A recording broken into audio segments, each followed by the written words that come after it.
Richard Hall was about to turn 50 years old. He was preparing for his birthday. He was juggling some job offers, so things were really looking good for him. He'd never been arrested. He dealt with some mental health issues, anxiety and depression like so many Americans do, but he was managing it.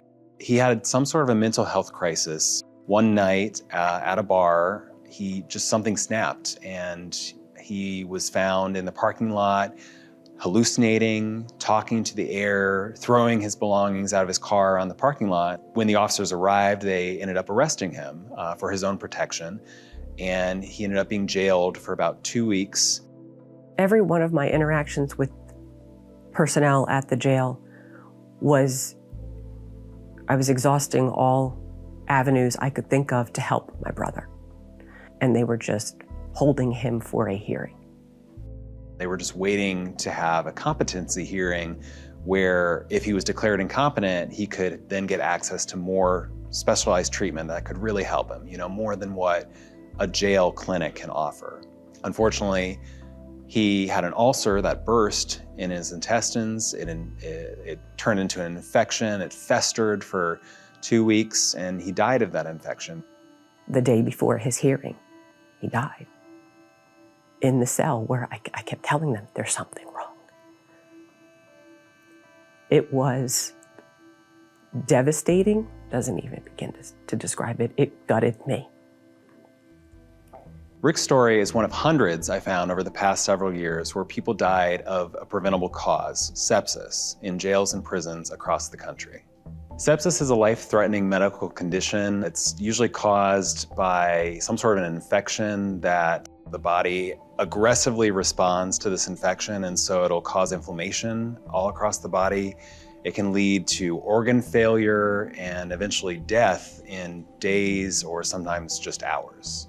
People don't just go from having a little cold to sepsis. It takes time for you to reach that point after you get infected. And so experts told me that a lot of times sepsis is actually an indicator of the care that preceded that condition. It can show that something else is going wrong with a jail or a prison. USA Today, years ago, sued the US Department of Justice to get records showing in-custody deaths in jails and prisons. We finally got those records after a federal judge sided with us and they had to turn them over. We analyzed about 48,000 deaths in jails and prisons from 2015 to 2023. And as I was looking through those, sepsis kept popping up over and over again. I found it was almost 1,800 prisoners over those 8 years that we had who died from sepsis in jails and prisons. We started looking at some of those cases and found dozens of lawsuits where the families had sued a jail or prison after their loved one died from sepsis. Experts and doctors told me that in a lot of cases, jails are under-resourced, underfunded. They don't have enough medical staff to care for all the inmates. A lot of times they are skeptical. As I was reviewing all those lawsuits, I just found example after example of horrific treatment of these inmates, examples of nurses screaming profanity at inmates, examples where the inmates were requesting care and they were just denied outright without really any justification sometimes. And so one particularly egregious example is Terrell Ellis. He was a young father in Oklahoma. He actually turned himself in on a DUI charge. His dad told me that he wanted to make things right and get on with his life and make things better for his young child. So he went into the jail, and less than 2 weeks later, he died with sepsis. And that case, there's surveillance footage showing the nurse just screaming at him, threatening to chain him to the floor if he didn't stop complaining. And then literally hours after that, paramedics came and wheeled him away to finally take him to the hospital, and he died.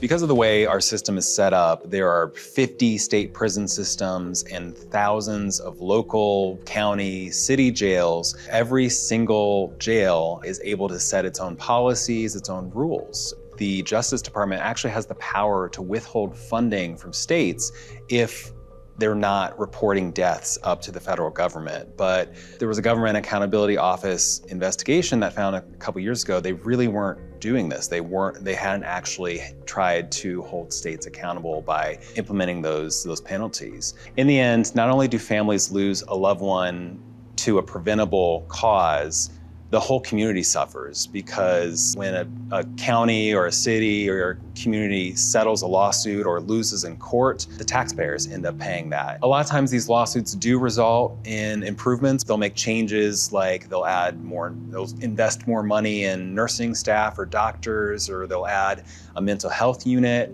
But really, these lawsuits, it's just jail by jail is what's happening. The family of Terrell Ellis sued for the death of their son, and a jury ended up awarding them $33 million, which is about 5 times the budget of the small county where this took place. The county appealed, and now 10 years later, after his death, the family is still waiting for justice. In Rick Hall's case, his sister's lawsuit was actually settled pretty quickly, within 6 months, but she told me she really didn't feel like justice was served. This should not have ever happened. Unfortunately, it does happen, and I'll do whatever I can using Rick's story to make sure it doesn't happen for somebody else. If they're not held accountable, they won't make change. Every step in the right direction is good. I think we have a long way to go.